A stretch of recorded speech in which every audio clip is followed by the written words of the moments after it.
It takes a few minutes, and then if you want, you can also share it from my wall. Sure. Do you want me to or begin with background of how I discovered astrology, or no? Yes, I will ask you some questions about you, and then it will take us wherever it's supposed to, as it always does. Looking forward to it. Yeah, me too. It has been, so weird messages coming from all around. So I'm really curious to see what the stars are saying about that. I'm pretty sure they have a lot of... Oh, I lost you for a second. You feel like they have a lot of things to say right now? There's a lot of messages that are coming in. So I'm curious what the stars are saying about that. Yes, yes. Let's see. I'm trying to connect. It takes a bit of sure. broadband connection for that to happen. How is the situation there? COVID? Yeah, in general, like San Francisco, yeah. It's good. It's good. We have had really low cases throughout. Right now, Omicron is really blowing up, but our hospitalization is flat. So I think, honestly, it feels like this may be towards the end. It's hard to get hopes up, but it does kind of feel like, because Omicron is so less lethal, that it's just going to be like more like a common cold kind of situation, which coronaviruses are the common cold, so it may just be the case that, like, when the new common cold ever emerged, this is what it did. It was kind of pandemic. We had no idea, and then we get used to it and it becomes the common cold. It's possible. The common cold is still going on after so many years, so it's like it's pretty persistent. We just don't mind so much anymore. What's that? We just don't care so much anymore because it's like normal, but otherwise it's pretty... Yeah, good point. Let me see. I should be able to see it on my page, and then I'll share it with the warriors. See if I can see us. Yes, there we are. So I'm just gonna share it into the warriors. If you want to share it also in your page so people can see it live. Otherwise, you can also share it after, however it feels better. Yeah, I'll probably just wait, I think. Wonderful. Too complicated right now. I know. Don't worry about it. I'm just trying to see. Okay, perfect. So welcome. Yeah, it's so good actually to have this call today. So cool. It's Likewise. been some years we haven't seen each other personally, but you're always there, and I always remember the theories that you have been telling me back then. But let's take it from the beginning. I always start with a question that sometimes is a little bit tricky, but I really love this question. And that's it, like, who is Chad Harris? And who is the person that is in front of me right now? Oh, yeah. Start with the real tough one. You know me. Yeah, I like it, though. It's the grounding. It is where we should begin. So because we're approaching the conversation of spirituality, I will begin by saying that I was raised agnostically. My parents were raised Methodist, and they basically adopted the scientific perspective. My mom still held faith in ways, held faith, but we never went to church. It was never part of my upbringing in the sense of, this is something you should know about. So my sister and I were on our own to figure out what we believed.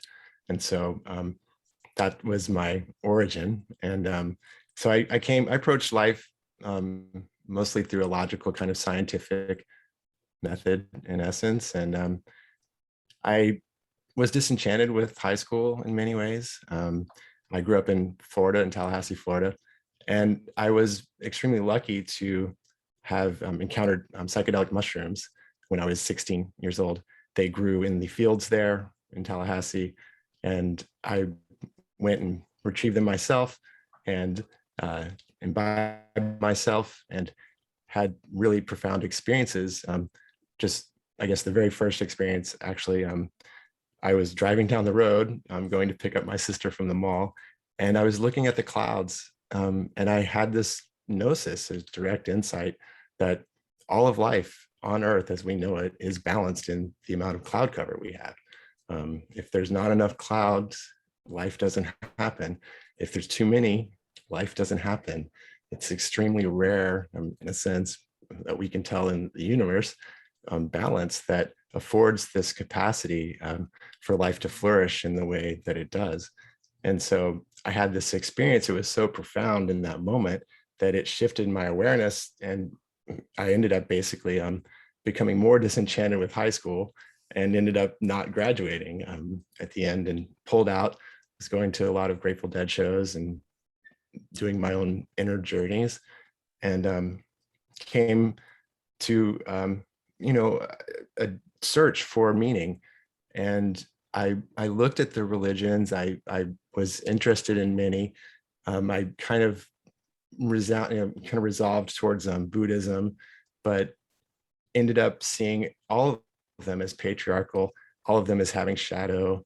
Nothing spoke to me with any genuine authenticity, until I had my second MDMA experience. And it was a simple conversation with a friend of a friend who was very interested in astrology. And I had looked at the sun sign paper stuff, and again, was disenchanted, or not impressed with it, in the sense of, how could this be 1/12 of the population their day? How could this match up? And I was just like, that's just not the way it works.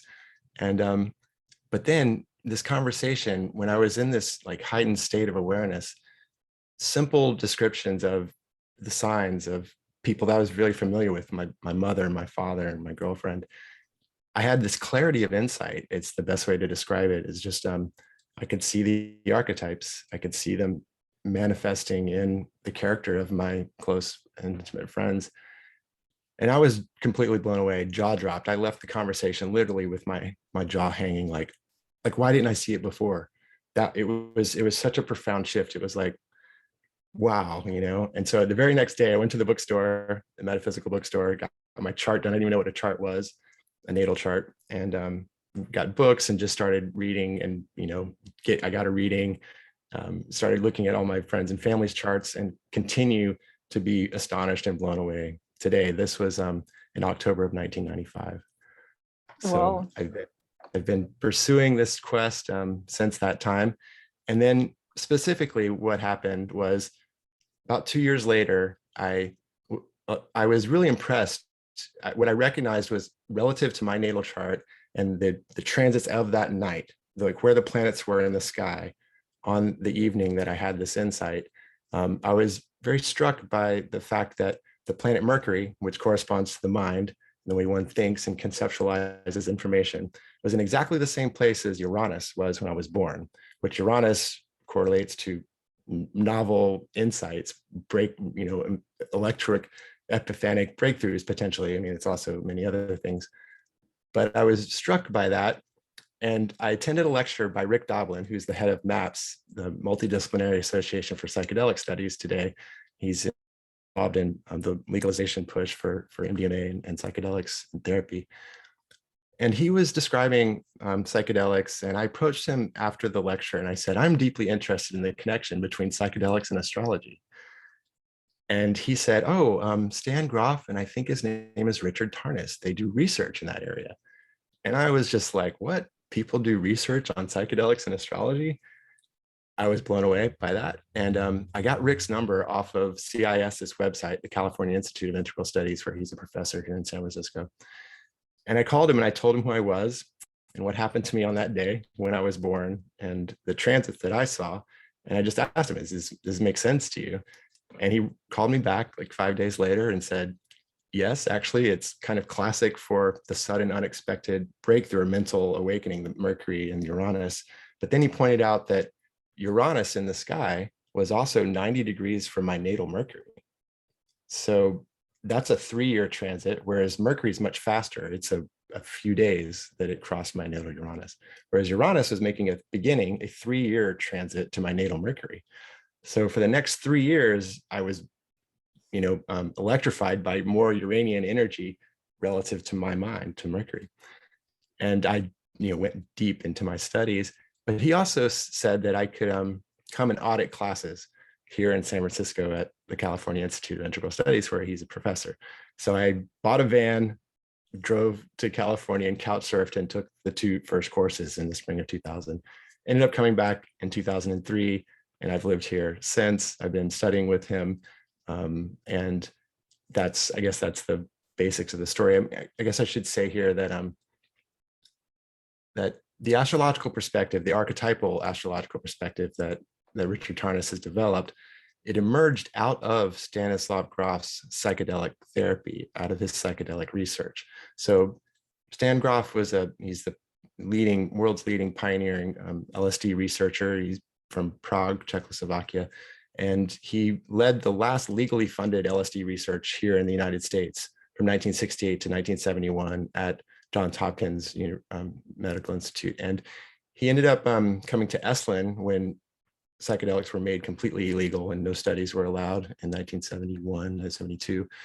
And he moved to Esalen, and then Richard Tarnas graduated Harvard at the same time, and he moved to Esalen as well to study with Stan.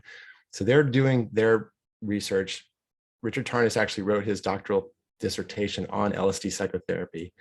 And so they're doing their research on LSD psychotherapy, and they're trying to understand why a person would have a particular experience on one day and have a completely different experience 2 weeks later, or why 2 people on the same day with the same dosage of the same substance would have completely different experiences. Why one could be a blissful state of enlightenment and the other could be a hellish experience of contraction and fear and isolation, in the sense of actual death, psychological death, or it seems as though it's literal death in the experience. But why would have these 2 radically different types of experiences? And none of the psychological tests that they had at the time would give them any insight. And until an astrologer was passing through Esalen and suggested that they look at transit astrology in particular to see if it matched the quality of their experiences. And lo and behold, it matches it beyond their wildest dreams. They were completely astonished by it. It wasn't something they were looking for. They were slightly dismayed in a certain way, because they're in the project of trying to make psychedelics more appealing and palatable to and try to put the archetypal astrology there. Yes, exactly. And but it turns out it works, and it compelled them to continue the deepening their research. And what the brilliance here, and this is where it kind of all pivots, is in Richard Tarnas's work, where because he was a historian and his Harvard graduate historian, he was able to apply his understanding, his insights into the archetypal dimension of the outer planets relative to cultural history. And he's written 2 books. One's called Passion of the Western Mind, which is an intellectual history of Western thought. It's just from Plato to the postmodern in the way that we've conceptualized archetypes and negotiated our relationship to that understanding from ancient Greece to the postmodern. And basically that book was supposed to be the first 3 chapters of Cosmos and Psyche, which wasn't, Passion of the Western Mind was released in 1990, 89, 90, and Cosmos and Psyche wasn't completed and finished until 2006. And so Passion of the Western Mind is used in many universities, like 100 universities, as a history text by many people who have no idea he's an astrologer. And it's a well-received intellectual history of Western thought. And now what the astrological perspective seems to indicate is that there's some form of reconnection back to the archetypes in a genuine and authentic way that can shift our understanding ultimately of who we are and the nature of the cosmos itself.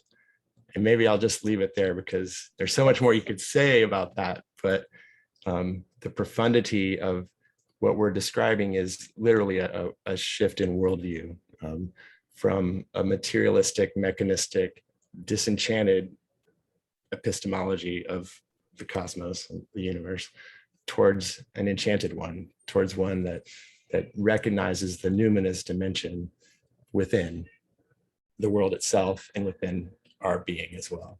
So yeah, much more to be said about that, but maybe that gives us a little template to start with.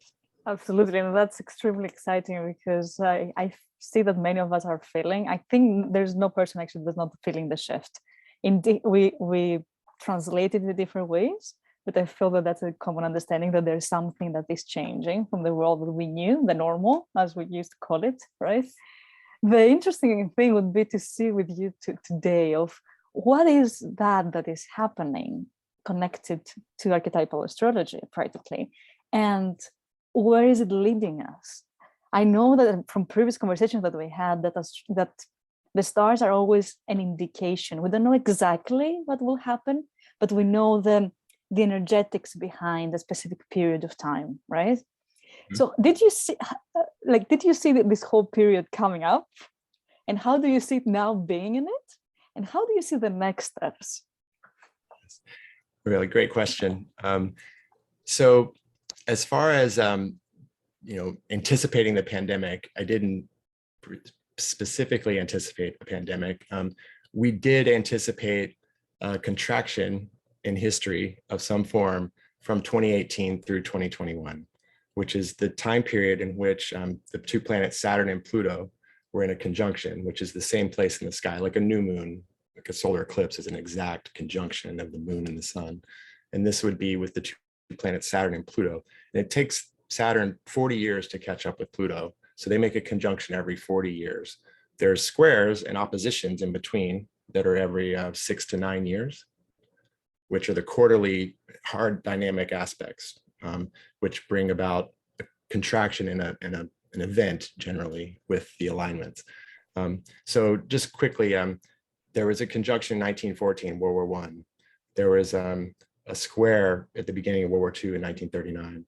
There was a conjunction at the end of World War II, at the beginning of the Cold War, 46 to 48, which you can see like World War I, the end of World War II, these are contractionary periods of power dynamic shifting contractions. 9/11 was our most recent opposition in between. There was a conjunction in 80 to 84, which is kind of the peak of the Cold War, and also the beginning of its end. Gorbachev is elected in 83, comes to power in 83 in Glasnost, and then it's basically falling apart in the late 80s. But, then we get the opposition in 2001, 2000 to 2001 with 9/11, and the contractionary historic moment that was. And then we have the conjunction here from 2018 to 21. Now, it is actually very interesting that in Cosmos and Psyche and Rick's evidentiary work, he recognized and points to the fact that the Black Plague that swept Europe in the 1348-50 period, it actually began in China during a Saturn-Pluto opposition in 1333. And then it was a Saturn-Pluto conjunction in 1348 through 51 that the massive death took place in Europe of the Black Plague. I mean, it's much longer period than that, but it became concentrated, and the massive is Pluto. Plutonic is the id, the Freudian id, and it has extremely amount of depth and power and intensity to it, and it correlates to the masses. And Saturn is the Chronos, the father time, but also the Grim Reaper, and corresponds to mortality and the karmic consequences of our actions. But when the Saturn-Pluto combination comes together, you get an intensification, Pluto, of constricting forces and potentially mortality. And those are things that we recognize at other events. And this was clearly another intensification of contractionary energy that corresponded to a lot of suffering and death. So that's fascinating. One question that is coming into my mind, and I would like to hear your approach to that. How is that possible, that these cosmic conjunctions, the meeting of the planets in the cosmos, right, are affecting matter and are affecting us in a place that even creating death? Like, how do you see that connection? I would love to hear your approach to that. Yes, and that's probably the most important stumbling block that the modern mind, materialistic modern mind, has a difficulty with. And this is where why I did a lot of research into quantum theory, is because the quantum physics now describes a universe that is probably best articulated as through entangled fields. There's an electron field, there's a boson field. The boson field, it's a field. I mean, you call it a particle, but it's actually a field that vibrates at a certain frequency, at which when all of the other elementary particles inside of the atom interact with the Higgs field, is what it allows it to gain mass, allows those particles to gain mass. Just as one quick aside, but it's what we understand is that, or at least from my understanding of what physics is kind of moving towards, is an understanding of everything as being entangled, rather than entanglement being some rare phenomenon that only happens in cold, isolated temperatures. It's a fundamental aspect of nature, of the nature of reality, that there's an entangled relationship that permeates the entire cosmos, that nothing is actually separate in any fundamental way, and that there is likely a much more deeply enmeshed archetypal entanglement that runs through and through. So, or entanglement in general, and that the archetypes are a part of that process. So I don't know if that really addresses it completely, but basically, why the planets have this mysterious relationship to particular archetypes, I don't know. But the fact that they do is actually demonstrated in evidence, and that's where it's difficult, to describe it in a subjective way, or like a lot of the ways that criticism of astrology are that you're talking about the subjective experience inside of a person's psychology, or their, what they feel about themselves or know themselves. But the difference in the evidence in Cosmos and Psyche is that it's looking at cultural history. It's looking at broad sweeps of time. Like the French Revolution was a Uranus-Pluto decade. The 1960s was a Uranus-Pluto decade. We're not talking about any one person that is embodying or enacting those archetypal principles. We're talking about broad sweeps of culture doing it in many different ways. And that has a more objective dimension to it, because it's cultural history that's written about from many different perspectives, historical analyses that will all describe them with the language that is archetypally supportive of the planetary archetypes, or the understanding of the planetary archetypes that we recognize, if that makes sense. It does, absolutely. And actually, I love that. One of the things that I love about your work is that you are bringing inside quantum physics, and you are bridging the two, because I feel that they're just a different language, particularly. And what's coming up as a question is like, how are the microcycles of a person experiencing what is happening now, and the macrocycles of a culture, of like a city, or maybe a nation, and maybe even all of us experiencing it? What would be the differences in those experiences, and how do they matter in the overall shaping of the field, let's say, together? The differences of those experiences, you mean? Between a person and between the collective. Oh, okay. Well, it seems as though, I guess this is a good place to start. Our understanding, predominantly coming out of the modern materialistic mindset, is one of a subject-object division, that somehow the human subject is separate from the material world. Science itself is, the quest has been an effort to eliminate consciousness from our experience of the data. Like they were striving to achieve a God's eye view, an objective, actual, truly objective perspective that sees the world in and of itself in its own way. This was actually not possible. It's not an error. It's not like the modern, it's just all a mistake. But what's actually happening is We are in a participatory relationship. When we look for particle, we see particle. When we look for wave, we see wave. That's a participatory relationship. The universe only shares itself with us relative to the questions we ask. So what's happening is there's a participatory relationship with everything that happens.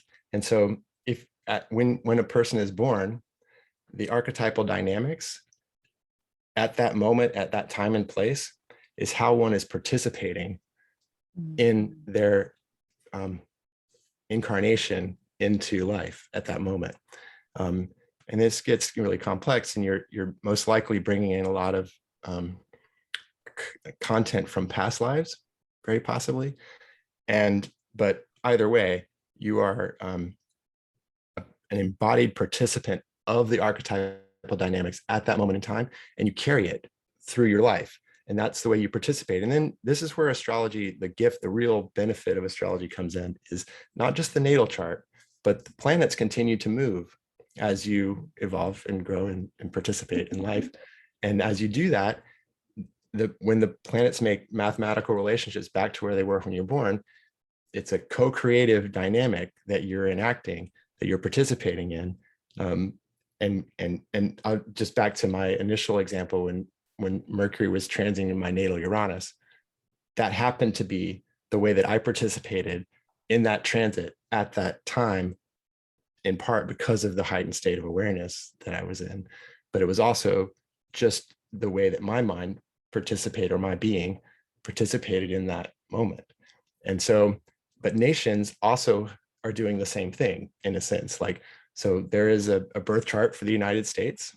And it is how it is the essence of the collective being of the United States is actually participating in time. It's very interesting. The United States is 246 years old, roughly, and Pluto takes 246 years to go around once. Great. So we're going, United States is going through what's called its Pluto return. And Pluto is power and, intensity. And our dilemma as to whether we're going to continue on as a democracy or become a authoritarian, or really embrace that, is kind of up in the air right now.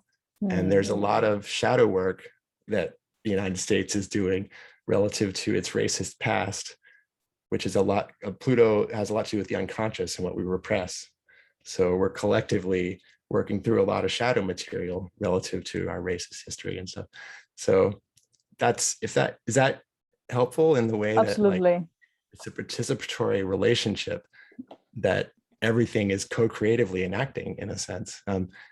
Alfred North Whitehead's process ontology, or process relational epistemology is a kind of a good scientific background for how how astrological phenomena may be scientifically understood, if that is helpful. Totally, absolutely. And it brings actually the next question in my mind is like, what is coming next? What are the dynamics of what's coming next? And at the same time, it brings the question, how do we participate? It's almost like it cannot be one without the other. So it's not like, because many people, I think they have a kind of resistance about astrology because they feel that they will tell them exactly how is their future. And then the whole subject of free will is almost like collapsing there, which I don't feel is exactly that. And the way you describe it makes a lot of sense, because there's always a decision to be taken about how do you participate in the best way, practically. So guide me a bit. I personally feel that after New Year is like a new chapter. It's like turning the page of a book. That's how I have been describing it. It's like just turning the page. I have no idea what that really means. But I remember that before, in November 2019, I was feeling that there was a very big rupture in February 2020. And then we realized how it was. So usually I'm like, okay, probably there is something coming up. So I'm really, really curious of how do the stars look for the next period of time?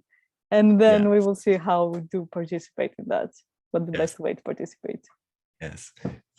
Really great question. And this is the goal, like, how do we best participate? This is the practice. So the Saturn-Pluto conjunction is just ending technically. It's still kind of within orb. We use like a 15 to 20 degree orb for the conjunctions in particular. And it's leaving that orb relatively right now. So hopefully some of the real heavy, mass contractionary forces will abate on some level. But what we are in the middle of is a Saturn square Uranus period. And that corresponds to kind of a tug of war between the conservative Saturn traditional ways of knowing and Uranus's progress. It corresponds more to the myth of Prometheus, the archetype of Prometheus, the rebel trickster who is, rebelling against the traditional gods and wanting to have, for human progress. So this, dynamic between the progressive motions from movement towards change versus the traditional racist white superiority, holding on to the traditional values is a big part of the dynamic struggle that's happening, at least relatively here in the United States. The Saturn square Uranus period, actually, there was a Saturn square Uranus alignment during the actual Civil War. So that's that type of like real shift or real struggle between the traditional forces and the movements of progress is happening. I think also I'm not as familiar with the details, but I believe the Russian Revolution in 1917, the second one, was also a Saturn Uranus period. But you can see it like in the mass resignation, it's quitting, like a lot of divorces happening during Saturn Uranus because the impulse to just break free, to do your own thing, Uranus, against the constrictive forces of the marriage or whatever you feel stuck within. A lot of that dynamic is happening. People just wanting to break free of the past and have this new, a novel experience of themselves or the world. That energy is very ripe at the moment. And this will go on for another year or so. It's strongly through 2022, tapers off in 2023. And then we have a really supportive alignment, is a Uranus trine Pluto.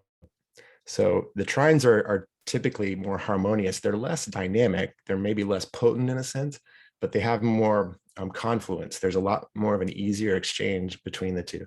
The last time we had Uranus and Pluto in a trine was the 1920s, when quantum theory and the roaring 20s pushed off right before the Saturn Pluto actually was in opposition at the Great Depression, which I failed to mention earlier. So that contractionary period, mass suffering. But right before that was the Uranus trine Pluto, and quantum theory and everything came out of that. So I have a lot of hope in that sense. Yeah, I mean, of the potential technological transformations and psychological transformations that may be able to take place over the next, I mean, it runs from 2024 through the end of the decade, really through 2030, the Uranus trine Pluto.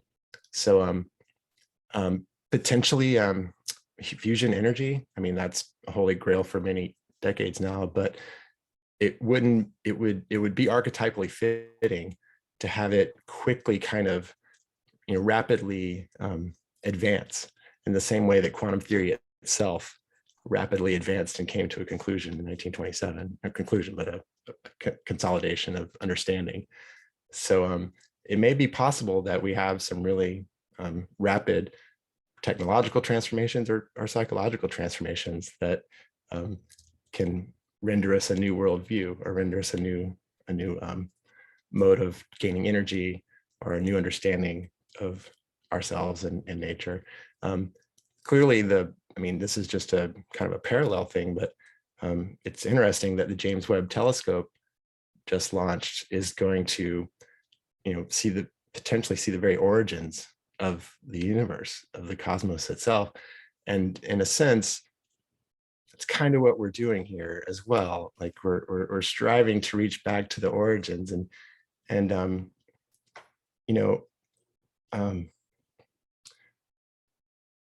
I'll save that for later. I have one thing that I wanted to say, but I'll say it in a minute. There is one thing that's coming up from your last words, and this is, I was fascinated at some point that I read that practically as we progress and technology progress, we are able to see more and more planets, and that is actually shaping, or maybe we're only able to see planets when we are ready to also acquire the quality that these planets are representing somehow.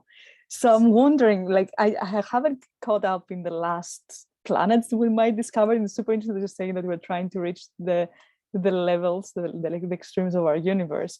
What is the latest realization that came into our awareness because of what we saw in the cosmos? Yeah, no, really good question. The planet Eris is the most recent discovery that we are taking seriously and recognizing potential very important archetypal patterns there. And that is, Eris was the goddess of strife and chaos in ancient Greece. And from my understanding, I mean, well, it's absolutely the case that the discovery of Eris is responsible for the demotion of Pluto as a planet. So right there, it's chaos and strife and discord just in the astronomical perspective of like what's actually technically a planet, you know.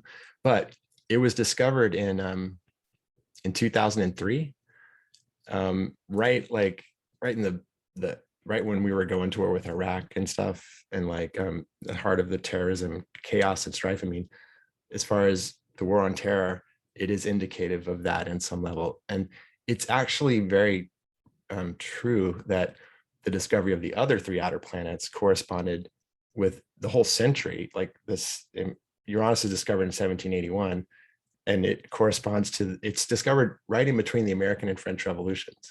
And it corresponds to revolution and emancipation and the Enlightenment, breaking free of, you know, past traditions and gnosis, really like seeing the high picture. Then Neptune is discovered in 1846, and chemistry, because Neptune is the great mother goddess. It's our consciousness. It's love. It's the imagination ultimately, and it's the archetypal realm, and it's also compassion. And Neptune is everything that Saturn is not. Saturn is mortality and the physical world, our bones, the structure of things, the physical. And Neptune is consciousness. It's love. It's the things that you can't quantify. They're beyond physical qualification. And this 18th century has a lot of that energy in it. Then Pluto is discovered in between World War I and World War II at 1930 during the Great Depression, right at it. So that the power, the depth, the mass suffering and death, Pluto. So you can see the archetypal qualities surrounding the actual discoveries of the planets as well. So it does actually make sense potentially that Eris would be the next planetary body that we incorporate. And it also fits the lineage because basically all the planets are twice as far as the previous one. So Uranus is as far as Saturn. Neptune is about twice as far as Uranus, and Pluto is it's less than twice as far as Neptune. It actually catches up, or it comes inside of Neptune's orbit at times. And this is part of why it was declassified as a planet. But Eris is actually 500 years, whereas Pluto is 246. It's twice as far as Pluto. So again, what we're talking about would be multi-generational aspects, because it moves so slowly. It's not like, whereas the sun and the moon and Mars, Venus, and Jupiter even are much quicker, and they're much more personal as to how we embody them. The sun is the central part of our identity. The moon is the emotional, relational part of who we are. The sun more the striving, creative, dynamic, but they're very particular. They're very individual in that sense. Whereas the further you go out, the more transpersonal the archetypal energies of the planets themselves are. I love that. It really, really correlates, I think, in our movement from the only personal individual space and more into the collective. And I feel that that's a lot, and the dynamics start changing anyhow when you go into the interpersonal, and then when you go into the bigger collective, and when you go into people you haven't even met, that we have reached this space right now. So I would love to hear what was coming up for you before, if you want to share it, if that feels like a good place to share it. Sure, absolutely. I think, yeah. So what I was going to say is astrology, as the archetypal astrological perspective has emerged out of Rick and Stan's work, it has been primarily oriented around seen as an extension of depth psychology, as transpersonal psychology. And I guess, like, I think it is that, it definitely is that. It supports our understanding. I mean, honestly, it gives psychology an empirical ground that it doesn't possess as well without it. Like, the criticisms of psychology is that it's just talking, and you're not actually, I mean, it's subjective. There's no empirical way. There's no psychological school that's, definitively better than others.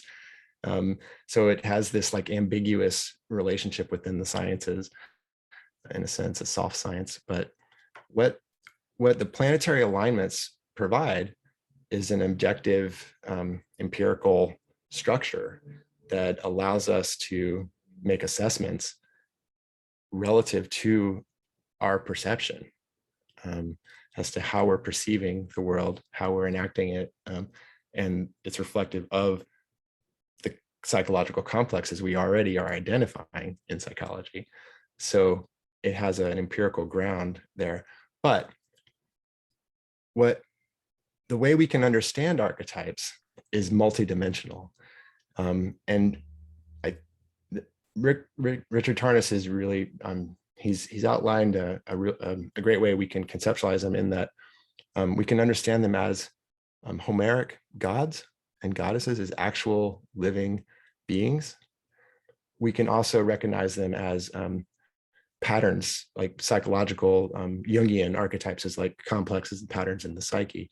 They can also be understood as mathematical forms, and just patterns in nature itself. But I think where I move towards, and what I was going to say before, is that I don't want to, like, it's hard because I don't want to come across as dogmatic, and I don't want to privilege any part of it on some level, like, but the fact that they are and can be understood as beings, as gods and goddesses, and the fact that what astrology does relative to the modern worldview is that it renders every human being as an important meaning center, that somehow the universe has an intentionality of focus and care, love for every individual, to allow us to have this connection to a transcendent source of meaning. And what it can provide is an actual relationship. As we follow our transits and get in touch with the archetypal complexes we have, and we're participating in time as the transits move on in our lives,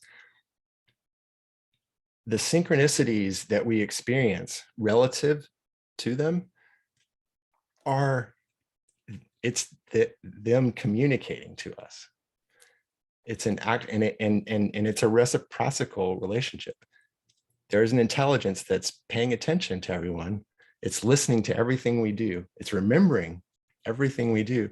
And then it reflects back to us the karmic consequences of those decisions ultimately.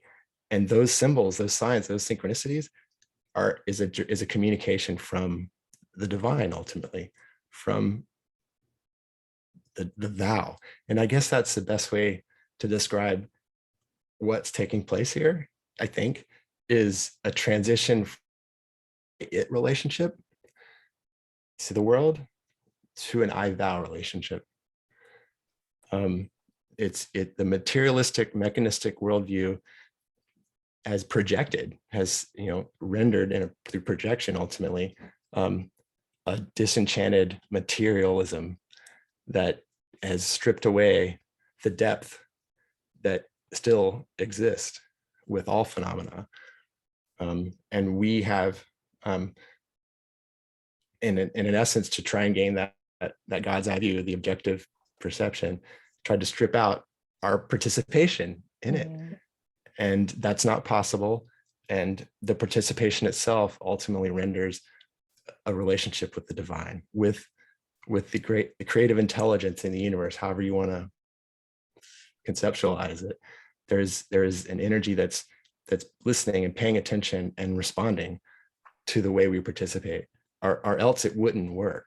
Like we wouldn't be able to see transits supporting our experience. The only reason it does do that is because it's a genuine, authentic, they're real gods and goddesses. They're real beings that are listening and relating to us. And I guess here's another part of it is, a big part of this that led to, in philosophy, in the scientific revolution, is where Immanuel Kant said, you can't know the thing in and of itself. That there's this difference. We have our internal categories, and then there's outside. But what the astrological perspective says is that the internal categories are the same as what's outside. They're archetypal. The archetypal complexes within the human being are not other than the archetypes that we see in the cosmos itself. And that is a participatory relationship of knowing that's only possible because the archetypes are within as well as without. And that also is a way in which we are realizing our own divinity. We're resacralizing the cosmos, in essence, in that subtle shift, ultimately, from an I-it to an I-thou. And I think that is possible through and through. It's not just a part of reality that you do that with, it's all of it. And this is where I've just come across Iain McGilchrist's work. He's a psychiatrist, he's done a lot of neuroanatomy studies. And his hypothesis is that the left hemisphere, that the two hemispheres basically operate with different attention. And the left hemisphere has a narrow focused attention. The right hemisphere has a broad attention. The left hemisphere sees the part, the right sees the whole, sees the context, sees it as a continuum. Whereas the left hemisphere is abstracting parts and objectifying the world ultimately. And this is where we can see that there's a way in which it's been our rendering of reality through the left hemisphere as to why we've objectified the world, in essence. And that there's a way in which just moving back towards more right hemisphere orientation, which is the body, art, metaphor, depth, all of those things we have to engage in more consciously to bring about more of a balance of hemisphere relationship. So yeah, I think that is also an important thing, because what's happening is we're not just describing, or McGilchrist is good about this, it's not that we are just going to incorporate this new knowledge and run with it from where we are. We have to change. Same way we're changing our understanding of the outer world, the inner world has to change as well. We have to change. And in McGilchrist's new book, which I haven't read yet, it's massive, but it's just released. But he's pointing towards Plotinus's question of it's like, who are we? Who is the human being? Who are we? And like, there's so many ways to think about this, but like the modern mechanistic worldview sees this as like the smart primate or something, with like, we're just in a random accident, and is that who we are? Is that the way we conceptualize ourselves? Or are we, just seeing a very limited understanding that's very surface, very, lacking the depth? And are we actually divine beings with this capacity to have a relationship with the creative intelligence that actually is making it possible? Like I could comment so many things on what you said, really so many things.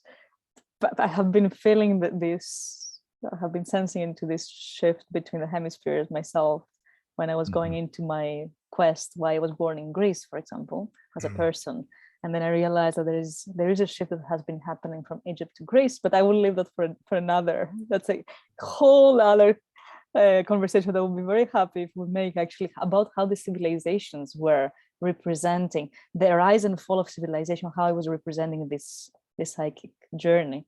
But I really love that you're adding the layer, this double layer of how are we altering ourselves and we are seeing the world differently at the same time. And I feel that's exactly what's happening right now. It's who are we and who would like to be also. So like, who are we as how we were born or created, but also what are we aiming for as humanity? I feel that these questions are really, really coming up with everything that's happening. Everybody's taking choices, and these choices represent who we want to be, right? What is the future holding there for us? And I will just leave it there, because if we open this conversation today, we're not going to stop ever. It was so lovely. I mean, it's always so lovely. It was so lovely to catch up again and go into that conversation. I will be very happy if we keep it as something that happens when it has to come up. I will be very happy to discuss deeper in all of these concepts. You know that I love them personally. And just before we go, I would like to see if there is anything else that is coming through and wants to be expressed.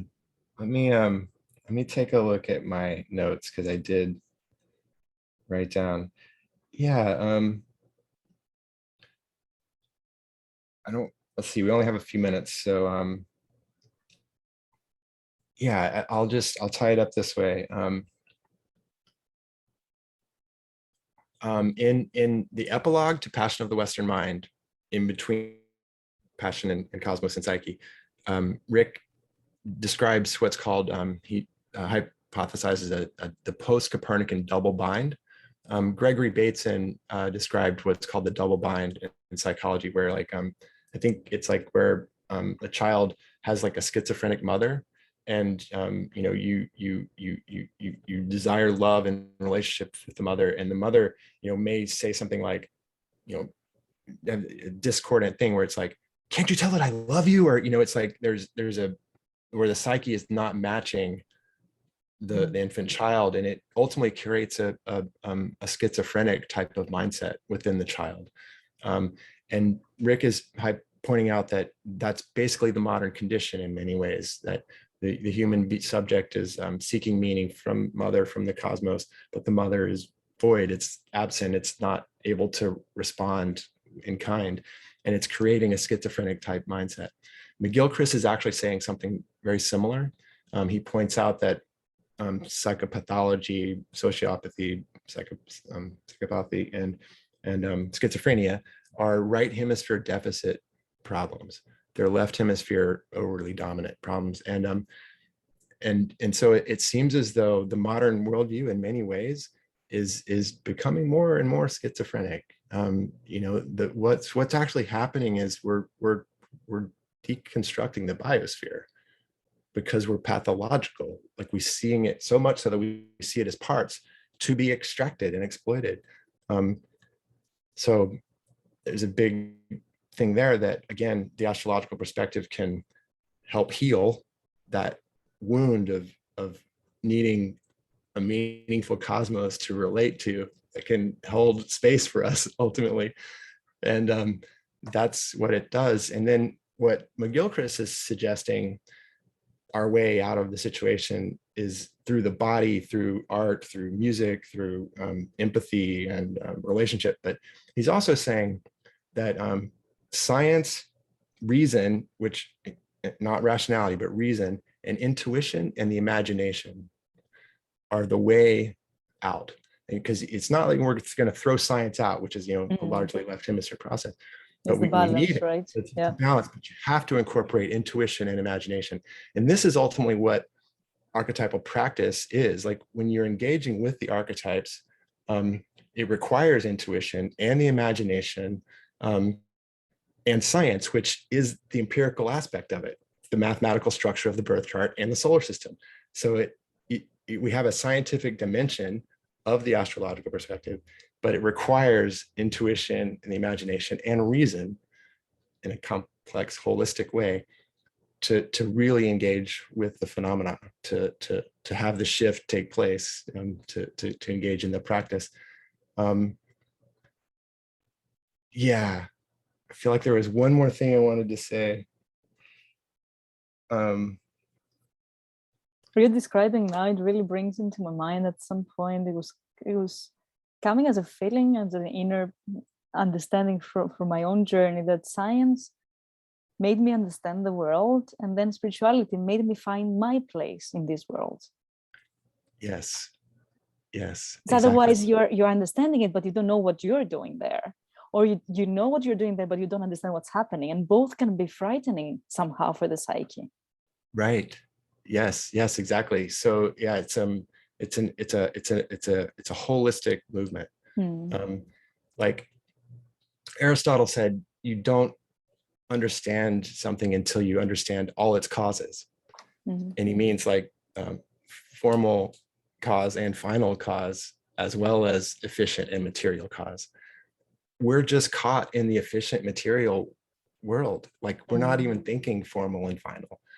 But the astrological, it provides that. It gives us an access to formal and final causation. And that's what you're describing. The spiritual dimension is that relationship of depth, of meaning that transcends the material efficient causal dimension, that rocks or grounds the whole in a more comprehensive knowing, a wisdom, knowledge that requires formal and final causation, which ultimately the astrological perspective can intimate towards a telos, an actual telos of where the human being species is moving towards, hopefully not annihilation and biosphere destruction through objectification, and exploitation, but a deepening, like in a Goetherian way, Goethe, like of engaging with the numinous dimension of the natural world and recognizing it as such. And astrology makes the planets numinous, like it actually secularizes everything in the right perspective. But yeah, it can provide a new worldview ultimately from which we can move that is much more harmonious and sustainable ultimately, potentially. So for sure, way more broad than the one that we have been given. So I think that's already a step that humanity is willing and is taking right now. There's like including much more complexity, but without creating confusion in the mind, more like an understanding of how all the dynamics are working together. And exactly or the other. Yes. I guess this will be the last thing I say. Like I've tried to give that a term, to term it on some level, and I'm working off of Robert Bella's conception of second order thinking, which he describes as emerging in ancient Greece, like basically formal logic, like thesis, antithesis, and synthesis, that emerges in ancient Greece, and it's the emergence of critical self-reflection, like in the axial period of religion, basically. And at that period, well, what's important about it is that that's what we've been working with, second order thinking, basically since then. And the astrological perspective provides the capacity for maybe something called third order thinking, where we're engaging our critical self-reflective capacities, but we're engaging them with the archetypes that are informing our thoughts. Like it's informing our being.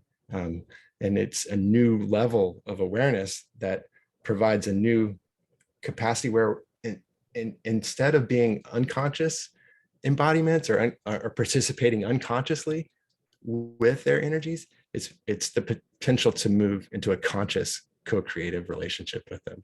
And that requires it is another level of thinking. It requires a different level of imagination and relationship with the energies that are part of forming our experience.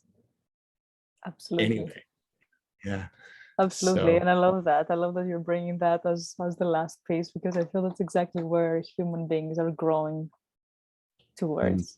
We're evolving towards being able to hold and create that. Sometimes I love to believe that in every single moment we have been doing the best that we can with the consciousness that we had in that particular moment. And I feel that we keep evolving together with it and understanding more, and then acting differently, and then learning more. It's this constant dance with the planet and with everything. So thank you so much for today. It was amazing as always. I would really love to go into the second exploration about the civilization, because it's something that really, really inspires me personally in another time. I would love to do that. Until then, I just wish you a beautiful day there. I think it's still in the morning. And thank you so much for bringing all of that knowledge, wisdom, study, but also your inner being and essence into that, because I know how much of, even though you refer to many people, I know that many of what you're saying, it's also very original. And I would just like to honor that. And thank you for that. And just keep bringing that on, because we're extremely interested. Thank you so much, Leaky. I really appreciate the opportunity to share. It was a really wonderful conversation. Thank you so much. Have a beautiful day. Likewise. Bye. I will unfortunately have to go because I have another meeting, but it was so wonderful. Absolutely. Definitely would love us to, let me start